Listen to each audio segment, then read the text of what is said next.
عليكم.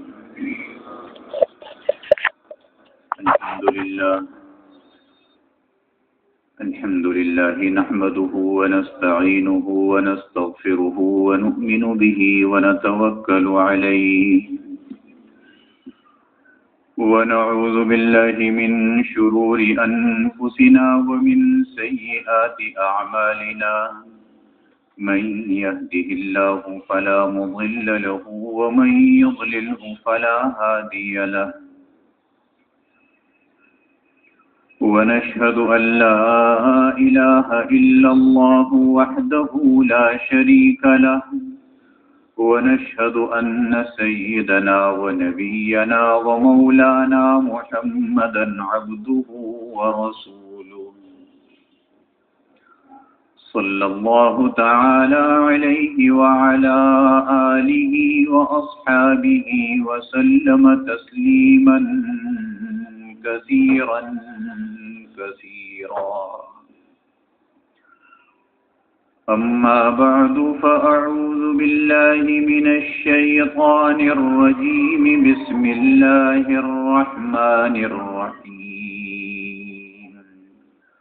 محمد رسول الله والذين معه أشداء على الكفار رحماء بينهم تراهم ركعا سجدا يبتغون فضلا من الله ورضوانا سيماهم في وجوههم من أثر السجود. صدق الله العظيم.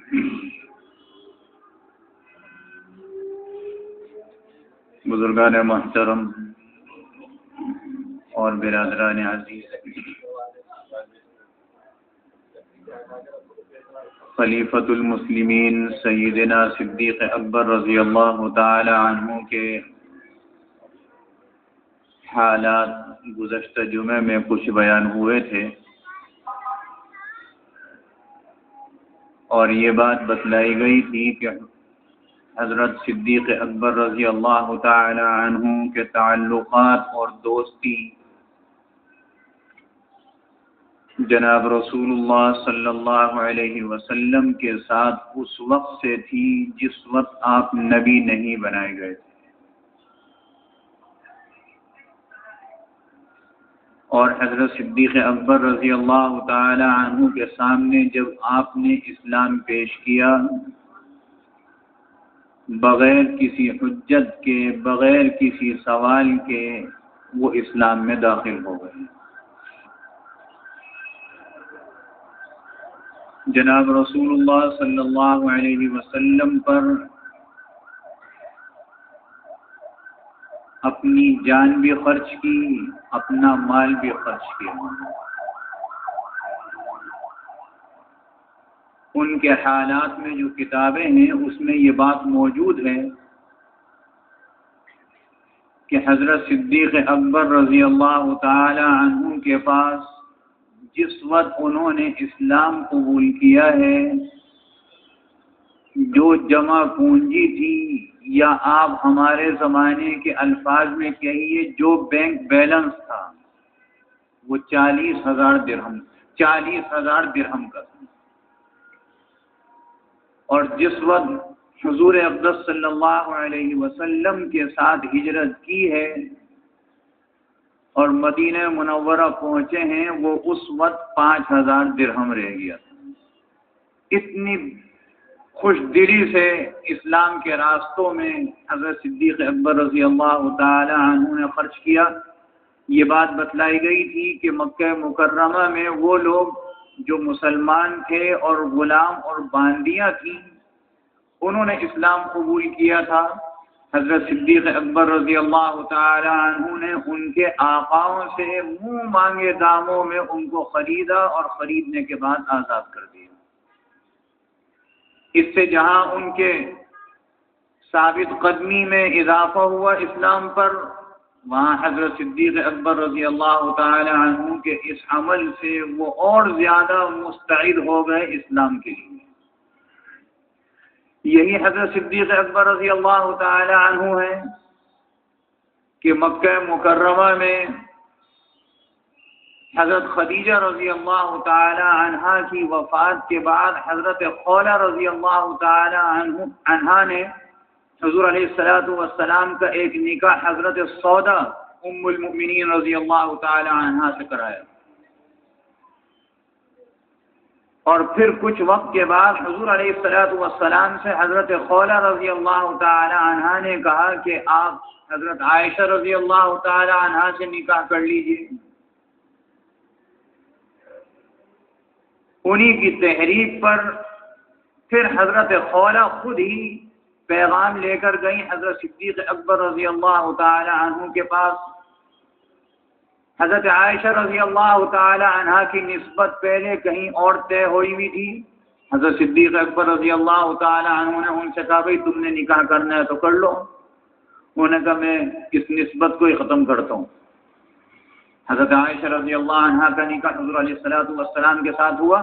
حضرت عائشہ رضی اللہ تعالی عنہ کی عمر مبارک اس وقت 6 سال تھی، اور حضرت عائشہ رضی اللہ تعالی عنہ کے نکاح جو ہے یہ تو اصل میں اللہ رب العزت نے حضرت جبریل امین کے ذریعے سے پہلے بات بتلا دی تھی کہ ان کے ساتھ آپ کا نکاح ہوگا، اور صرف نکاح ہوا، رخصتی نہیں ہوئی۔ جب ہجرت کے بعد حضرت عائشہ رضی اللہ تعالی عنہ مدینہ منورہ گئی ہیں، اس کے بعد جب رخصتی ہوئی تو اس وقت عمر مبارک تھی 9 سال۔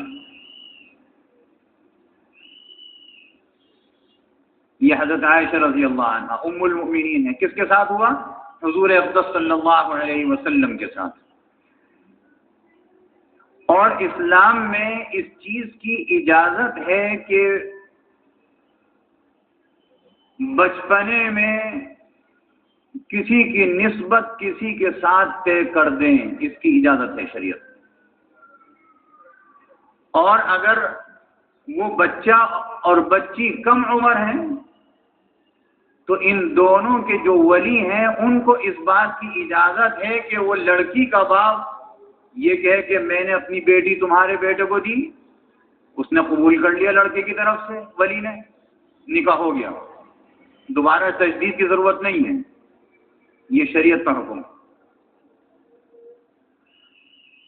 حضور علیہ الصلوۃ والسلام کے ساتھ حضرت صدیق اکبر رضی اللہ تعالی عنہ ہر وقت ساتھ رہے، حتیٰ کہ ہجرت کا جو سفر ہوا ہے اس میں بھی ساتھ ہیں۔ اور حضور علیہ الصلوۃ والسلام نے ایک شخص ہیں جو مسلمان نہیں ہیں، مشرکوں میں سے، کافروں میں سے، لیکن ان کی امانت داری پر اعتماد تھا، عبداللہ ابن اریقط۔ ان کو اجرت دے کر کہ ہمیں مکہ مکرمہ کے غار ثور سے فلاں دن آنا اور وہاں سے ہمیں مدینہ منورہ چھوڑ دینا، طے کر لو کتنے لوگ ہیں۔ وہ طے ہو گیا۔ طے ہونے کے بعد حضور علیہ الصلوۃ والسلام نے ان کو اجرت دی، اور وہ اللہ کا بندہ ایسا کہ کافر ہونے کے باوجود یہ بات کسی سے زبان سے نہیں گئی، کتنا امانتدار تھا۔ حضور علیہ الصلوۃ والسلام اور حضرت صدیق اکبر رضی اللہ عنہ غار ثور میں ساتھ ہیں، اور یہ حضرت صدیق اکبر رضی اللہ تعالی عنہ وہ ہیں جب جبل ثور پر گئے ہیں مکہ مکرمہ سے، ابھی کسی کو نہیں خبر کہ یہ دونوں کہاں گئے، تو یہ غار میں گئے، غار میں جا کے صفائی کری، صفائی کرنے کے بعد جتنے سوراخ ہیں ان سب کو اپنی قمیض اتاری، کپڑا پھاڑا، سارے سوراخ بند کر دیے، اور پھر حضور علیہ الصلوۃ والسلام کو بلایا۔ یہ ایسی خدمت ہے غار ثور کے ایک رات کی کہ حضرت عمر فاروق رضی اللہ عنہ فرماتے تھے ابو بکر ساری عمر کی میری عبادتیں تم لے لو، ایک غار ثور کی عبادت مجھے دے دو، بس میرے لیے کافی ہے۔ اندر بلایا، اور حضرت صدیق اکبر رضی اللہ تعالی عنہ یوں آلتی پالتی مار کر بیٹھے۔ حضور علیہ الصلوۃ والسلام اندر تشریف لائے، سر مبارک رکھ دیا، آرام کرنے کے لیے لیٹ گئے، کسی نے کیسی اچھی اس کی تعبیر دی ہے کہ ایسا ہوا کہ آپ رحل بن گئے اور قرآن آپ کی گود میں موجود. بس قرآن ہی تو ہے حضور علیہ السلام. حضرت عائشہ رضی اللہ عنہا سے کہا کسی نے کہ حضور علیہ السلام کے اخلاق کیسے تھے. حضور علیہ السلام کی وفات کے بعد بہت عرصے کے بعد حضور علیہ السلام کے اخلاق کیسے تھے اماں جی بتلائیے. تو اماں عائشہ رضی اللہ عنہا نے فرمایا کیا تم نے قرآن نہیں پڑھا؟ بھئی جو قرآن ہے وہی بعینہ ہی حضور علیہ السلام، اور حضور علیہ السلام کو دیکھ لو وہی بعینہ ہی قرآن مجید. اور حضرت صدیق اکبر رضی اللہ عنہ جب غار میں موجود ہیں، ایک سوراخ بچا ہے، اس پہ یہ ایک پاؤں تھوڑا سا آگے کیا، آلتی پالتی مار کے بھی بیٹھے ہیں اور انگوٹھا بھی لگا ہوا ہے. بہت تھوڑی سی جگہ، کہنے والے کہتے ہیں بہت تھوڑی سی جگہ ہے. اور اسی حالت میں وہ سوراخ کے اندر سے کوئی سانپ یا کوئی جانور آتا ہے اور وہ انگوٹھے میں کاٹ دیتا ہے. حضور علیہ السلام آرام فرما رہے ہیں. انسان ہے اور انسان پر جب تکلیف آتی ہے تو اس تکلیف کے اثرات اس کے جسم پر ظاہر ہوتے ہیں، کبھی آنسو بن کر، کبھی جسم کی رنگت بدل کر. یہ اللہ نے ایک نظام رکھا ہے. آنکھوں سے آنسو نکلے جنبش نہیں کرتے، وہ کاٹ رہا ہے، جنبش اس لیے نہیں کرتے. حضور علیہ السلام آرام فرما رہے ہیں. اور ہمارا کیا حال ہے؟ جب روزہ اثر پر جاتے ہیں تو اتنا چیختے ہیں، اتنا چلاتے ہیں، اتنی زور سے باتیں کرتے ہیں کہ حضور علیہ السلام کو بے آرامی ہوتی ہے. اور حضرت صدیق اکبر رضی اللہ عنہ اس لیے جنبش نہیں کرتے، میں ہلوں گا تو آپ بے آرام ہو جائیں گے، جاگ جائیں گے. لیکن آنسو جو نکلے رخسار مبارک پر، اس کے قطرے جب تک کہ حضور علیہ السلام کی آنکھ کھلی، کیا بات ہے؟ گھبرا گئے؟ یا رسول اللہ صلی اللہ علیہ وسلم ایسی بات نہیں ہے. محسوس ایسا ہوتا ہے کہ پاؤں میں کسی چیز نے کاٹا ہے. حضور علیہ السلام نے فرمایا اچھا اپنا پاؤں ادھر کرو، اور اپنا لعاب مبارک لیا، انگوٹھے میں مل دیا، اسی وقت بالکل صحت مند ہو گئے. یہ حضور علیہ السلام کا معجزہ ہے. اور پھر یہیں غار ثور پر موجود ہوتے تو آپ کے ایک غلام تھے حضرت عامر ابن فہیرہ رضی اللہ تعالی عنہ. حضرت صدیق اکبر رضی اللہ عنہ نے ان سے کہہ رکھا ہے، یہ ساری خدمات ہیں نا حضور علیہ السلام کے لیے، ان سے کہہ رکھا ہے جب رات ہو جائے تو ہماری جو بکریاں چرتی ہیں جو جنگلوں میں، ان کو جبل ثور پر اوپر لانا. اس سے ایک فائدہ یہ بھی ہوگا، ہم جو دن میں سفر کر کے آئے ہیں، پہاڑ پر چڑھ کے آئے ہیں، ہمارے قدموں کے کچھ نشان پہاڑ پر پڑ گئے ہوں گے مٹی میں، بکریاں آئیں گی ختم ہو جائیں گی. وہ بکریاں شام کے وقت روزانہ لاتے اور اس سے دودھ دھوتے اور اس کے بعد دونوں ہستیوں کو پیش کر دیتے. یہ شام کو غذا ہوتی تھی. 3 دن رہنے، 3 دن روپوش رہے. اور پھر وہ جب تیسرے دن عبداللہ ابن اریقت آیا اور اس نے وہی 2 اونٹنیاں جو حضرت صدیق اکبر رضی اللہ تعالی عنہ نے پیش کر رکھی تھی اس کو دے دی تھی، وہ لے کر کے آئے. حضرت ابو بکر صدیق، ان کے غلام حضرت عامر ابن فہیرہ اور حضور اقدس صلی اللہ علیہ وسلم، یہ 3 ہستیاں ان 2 سواریوں پر چلی اور وہ عبداللہ ابن اریقت مکے سے لے کے چلے. مسلسل 1 دن اور 1 رات چلے ہیں. ہمارے یہاں کی سڑکیں نہیں تھیں اس زمانے میں، کہیں سے پتریلی زمین ہے، کہیں پہاڑ ہے، کہیں ریت ہے، کہیں وادی ہے. مسلسل 1 دن 1 رات. ذرا تصور کیجئے، میں دعوت دیتا ہوں، تصور کیجئے سب. اگر جیسا کہ مشرکین مکہ نے کہا تھا کہ حضور علیہ السلام اور صدیق اکبر رضی اللہ تعالی عنہ جو مکے سے بھاگ گئے ہیں، ان کو زندہ یا مردہ پکڑ کر لاؤ، ہم اس کو 100 اونٹ انعام دیں گے. اگر پکڑ لیے جاتے، آپ کا کیا خیال ہے؟ اسلام آگے چلتا ہے؟ آج ہم پتہ نہیں کس کافر گھرانے میں پیدا ہوتے ہیں. یہ آج ہمیں جو کچھ ملا ہوا ہے، جتنی نعمتیں ملی ہوئی ہیں، یہ ان کی قربانیوں کا صدقہ ہے. اس کو تصور کیجیے. 1 دن 1 رات پورے چلنے کے بعد جب صبح ہوئی، سورج نکلا، حضرت صدیق اکبر رضی اللہ تعالی عنہ نے دیکھا ایک پہاڑ ہے، اس کے نیچے ذرا سایہ ہے، حضور علیہ الصلوۃ والسلام کو وہاں پر ایک کپڑا بچھا کے دیا، آپ یہاں آرام فرمائیے. اور یہ پھر رہے ہیں قرب و جوار میں کہ کہیں سے کچھ کھانے پینے کو مل جائے. ایک جگہ بکریاں چر رہی تھیں، وہ ایک بچہ چرا رہا تھا، بالکل معصوم تھا، بلوغت سے پہلے کی عمر. اس سے پوچھا یہ بکریاں کس کی ہیں؟ اس نے نام بتایا فلانے کی ہیں. وہ قریش کا کوئی آدمی تھا جو حضرت صدیق اکبر رضی اللہ تعالی عنہ کا دوست تھا، اگرچہ مسلمان نہیں تھا، تعلق بہت گہرا تھا. اس سے ایک مسئلہ اور نکلا، وہ یہ کہ اگر ہم کسی کے گھر میں جائیں، 18ویں سپارے میں اللہ رب العزت اس کو ذکر فرماتا ہے. سورہ نور کے ختم ہونے سے پہلے جو رکوع آتا ہے اس میں اس کا ذکر ہے کہ بعض گھرانے ایسے بتلائے گئے ہیں کہ ان گھروں میں آپ چلے جائیں اور جانے کے بعد بغیر اجازت کے ان کے گھر کی چیز اٹھا کے کھا لیں. شریعت نے منع نہیں کرا. اس میں ایک گھر ہے ماں باپ کا، ایک گھر ہے ماں باپ کے لیے اپنی اولاد کا، اور ایک گھر ہے خالہ کا، ایک گھر ہے پھوپھی کا، ایک گھر ہے ماموں کا،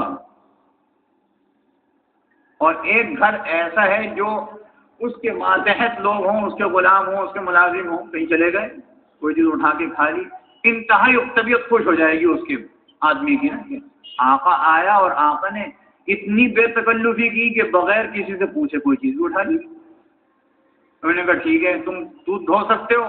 اس نے کہا دھو سکتا ہوں. انہوں نے کہا چمڑے کا ایک پیالہ دیا اور فرمایا کہ اس میں دودھ نکالو. جب وہ دودھ نکالنے لگا، اب اس کو نظافت بھی سکھلا رہے ہیں نا، نظافت بہت ضروری چیز ہے. ایک ہوتی ہے ناپاکی، ناپاکی دور کرنا فرض ہے، لیکن ایک ہوتی ہے نظافت، نظافت حاصل کرنا دل کی پسندیدگی ہے. نظافت حاصل نہ کریں. بھئی آپ گوشت والے کی دکان پر جاتے ہیں، گوشت کے اوپر آپ خون لگا ہوا دیکھتے نا، اس کو بوٹی کو کاٹیں، بوٹی کے اندر سے خون نکلتا ہے. یہ حرام نہیں ہے. حرام کون سا خون ہے؟ جس وقت ذبح کرتے ہیں، ذبح کرنے کے بعد اس کی رگ سے جو خون نکلتا ہے وہ حرام. کسی بھی رگ سے نکلے حرام ہے. لیکن آپ گوشت کاٹ رہے ہیں، گوشت کے اندر سے خون نکلتا ہے، ماں تو رگ نہیں ہے، شریعت نے اس کو حرام نہیں کہا. اگر وہ کوئی گوشت لائے اور بغیر دھو کے پکا لے تو سالن حلال ہوگا، ناپاک نہیں ہوگا. لیکن نظافت کا تقاضا یہ ہے کہ اس کو دھو لیا جائے. تو اس بچے نے جب دودھ نکالنا چاہا تو وہ ویسے ہی مٹی آلود ہاتھ تھے، جنگل میں بکریاں چرا رہا تھا، وہ دودھ کو دھونے لگا. حضرت صدیق اکبر رضی اللہ عنہ نے فرمایا بھائی یہ ہاتھوں کو جھاڑو پہ. اب وہ کہنے لگا کیسے جھاڑو، مجھے تو آتے ہی نہیں. تو حضرت صدیق اکبر نے یوں کر کے دکھلایا کہ یوں کر کے جھاڑو، اس طرح جھاڑو، مٹی جھڑ جائے گی. جب اس نے ایسا کیا، دودھ نکالنے لگا، حضرت صدیق اکبر نے فرمایا نہیں، اس جانور کے تھن کو بھی صاف کرو، اس پہ بھی مٹی لگی ہوئی ہے. اس کے بعد اس نے دودھ نکالا. پتہ چلا نظافت حاصل کرنا یہ انسان کی فطرت ہے. کپڑے پر جب تک مٹی نہ لگے آدمی کو بڑا اچھا لگتا ہے. جہاں اس پہ کوئی دھبا لگ جائے، داغ لگ جائے، مٹی لگ جائے تو طبیعت کے اندر کدورت پیدا ہو جاتی ہے. حالانکہ وہ مٹی پاک ہے، ناپاک نہیں ہے. اور حدیث شریف میں آتا ہے کہ کپڑا اس وقت تک صاف رہتا ہے جب تک یہ اللہ کا ذکر کرتا ہے. انسان کو کیا ہو گیا اللہ کا ذکر نہیں کرتا. حضور علیہ الصلوۃ والسلام نے فرمایا جو اللہ کا نام نہ لے، جو اس کا ذکر نہ کرے، یہ ایسا ہے جیسے مردہ انسان. او کما قال علیہ الصلوۃ والسلام. کپڑا جب تک ذکر کرتا ہے اللہ کا صاف ستھرا رہتا ہے، جہاں اس کا ذکر ختم ہوا میل ہونا شروع ہو جاتا ہے. اب اس کی وجوہات کچھ بھی ہو کہ جی کراچی میں مٹی بہت ہے، شام تک کپڑا خراب ہو جاتے ہیں، یہ سب الگ چیزیں ہیں، یہ الگ اسباب ہیں. ذکر ختم ہوا مٹی لگنی شروع ہو گئی. آپ نے دودھ پیش کیا، حضور علیہ الصلوۃ والسلام نے دودھ پیا، پھر آگے کا سفر شروع ہو گیا. وہ آگے کا سفر جو شروع ہوا، پھر وہ ایک شخص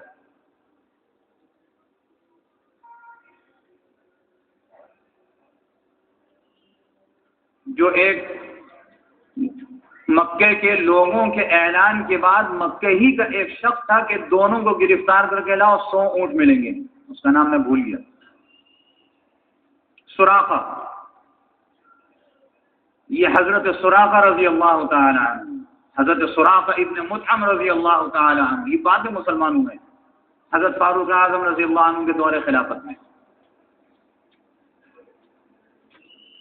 یہ گھوڑا دوڑاتے ہوئے آ رہے ہیں اور خود کہتے ہیں حضرت فاروق اعظم رضی اللہ تعالی عنہ سے مسلمان ہونے کے بعد میں اتنا قریب پہنچ گیا حضور علیہ الصلوۃ والسلام کے کہ حضور علیہ السلام کچھ پڑھ رہے ہیں، آواز مجھے آ رہی ہے، صاف سمجھ میں نہیں آ رہی. کتنا قریب ہوں گے. اور کہتے ہیں، یہ خود کہتے ہیں کہ میں اتنا قریب ہونے کے باوجود حضور علیہ الصلوۃ والسلام کو دیکھتا تھا، آپ ذرا بھی التفات نہیں فرماتے تھے، کوئی گھبراہٹ نہیں تھی. اور صدیق اکبر رضی اللہ عنہ بار بار آگے پیچھے مڑ کے دیکھتے تھے اب کیا ہوگا. حضور علیہ الصلوۃ والسلام سے عرض کیا، آپ نے فرمایا کوئی بات نہیں، لا تحزن ان اللہ معنا. یہی عبداللہ ابن عریق، یہی حضرت سراقہ رضی اللہ تعالی عنہ کہتے ہیں کہ میں اتنا قریب پہنچا کہ پہلی مرتبہ میرا جو گھوڑا تھا گھٹنوں تک زمین میں، اور میں اس گھوڑے کو بک رہا ہوں، وہ نکل ہی نہیں پا رہا. حضور علیہ الصلوۃ والسلام سے عرض کیا، آپ کی دعا سے وہ نکلا. پھر دوبارہ کہا اب نہیں آؤں گا، پھر پیچھے چلا. تیسری دفعہ ہوا. جب تیسری دفعہ ہو گیا تو میں نے حضور علیہ الصلوۃ والسلام سے امان طلب کی. عرب میں ایک طریقہ تھا نا کہ دشمن اگر کوئی آ جائے کسی سے کہ میں امان چاہتا ہوں، اور کوئی مجمع میں سے اٹھ کے کہہ دے کہ میں نے امان دی، تو دوسرا کوئی شخص کچھ نہیں کہہ سکتا تھا اسے. آپ نے امان لکھ دی. حضرت عامر ابن فہیر رضی اللہ عنہ کو بلایا، ان سے لکھوایا، دے دی. اور ایک بات فرمائی نا، حضور علیہ الصلوۃ والسلام نے ایک پیشن گوئی کری. سراقہ ایک وقت وہ آئے گا جب کسرا کے محل کے اور کسرا کے بادشاہ کا جو زیور کنگورے ہوں گے تمہارے ہاتھ میں پڑے ہوں گے، وہ وقت یاد کرنا. انہوں نے سوچا بھی نہیں تھا میں اسلام قبول کروں گا. اللہ نے دل پھیر دیا. اور حدیث شریف میں آتا ہے اللہ کی 2 انگلیوں کے درمیان قلب ہے، جس کا دل پھیرنا چاہے جس وقت چاہے پھیر دیں. حضور علیہ السلام نے اس طرح کر کے بتلایا، جس طرح چاہے پھیر دیں. دل پھر گیا، مسلمان ہو گئے. مسلمان ہونے کے بعد کسرا کی حکومت ایران فتح ہو گیا، وہاں سے مال غنیمت آیا، وہ کنگورے بھی آئے ہاتھ میں پہننے کی. حضرت فاروق اعظم رضی اللہ عنہ نے کہا بھائی اس میں بلاؤ سراقہ کو.